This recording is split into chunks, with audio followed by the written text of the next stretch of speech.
Entre donc Sochaux et le Servette de Genève avec le premier coup franc de Zuidkaart pour le Servette de Genève.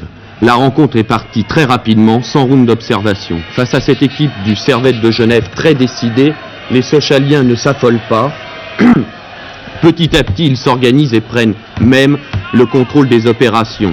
Ici, c'est le jeune Philippe Anziani qui est l'auteur d'une belle percée, mais son tir passe à côté des buts gardés par Milani, le gardien du Servette de Genève.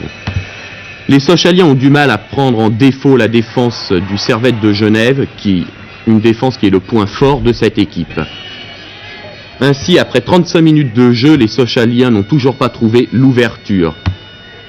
Et il va falloir cette occasion avec Bezaz qui va donner le ballon à Jeskoviak. Jeskoviak s'infiltre, il est fauché.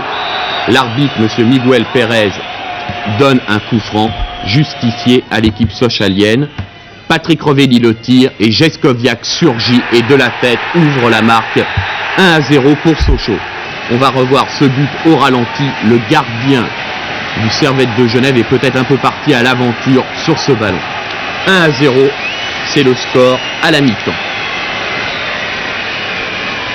Dès la reprise, le Servette, sous l'impulsion de son milieu de terrain Schneider, se lance à l'attaque et profite un peu d'un petit relâchement sochalien. Ici, c'est Cuccinota, le numéro 7, qui déborde, centre, tout le monde rate le ballon.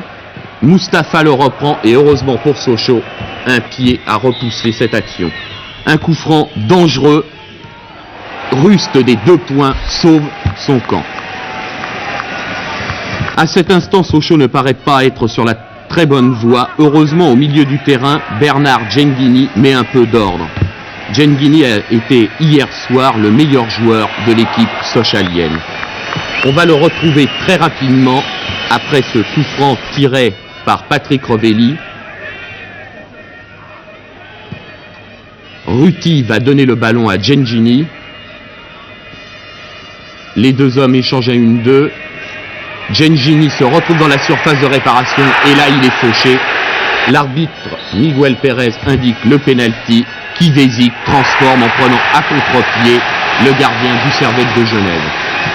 2-0 pour Sochaux, ce sera le score final. Écoutons Patrick Rovelli nous parler du match retour.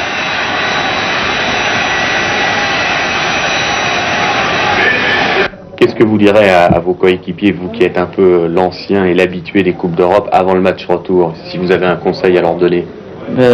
À présent, disons que le match vient de se terminer. Si j'ai un conseil à donner, c'est surtout ne pas se déconcentrer, ne pas croire que c'est arrivé. En Coupe d'Europe, il arrive beaucoup de situations inverses. Il se pourrait, surtout je ne le souhaite pas, que le match retour pour nous puisse être très difficile. Je crois qu'il faut rester bien concentré. Nous menons certes 2-0, mais pour moi les chances restent intactes, c'est-à-dire 50-50. Et c'est à l'issue des 90 minutes qui restent, c'est-à-dire à deuxième mi-temps, que nous verrons si nous sommes qualifiés. Ce que je souhaite, c'est d'être qualifié. Il faut que les joueurs de Sochaux gardent les pieds sur terre. Oui, surtout, vous savez, en football, rien n'est définitif. Donc je crois que ce soir, nous avons pris une petite option. Il faut essayer de la garder pour le match retour. Mais restons les pieds sur terre.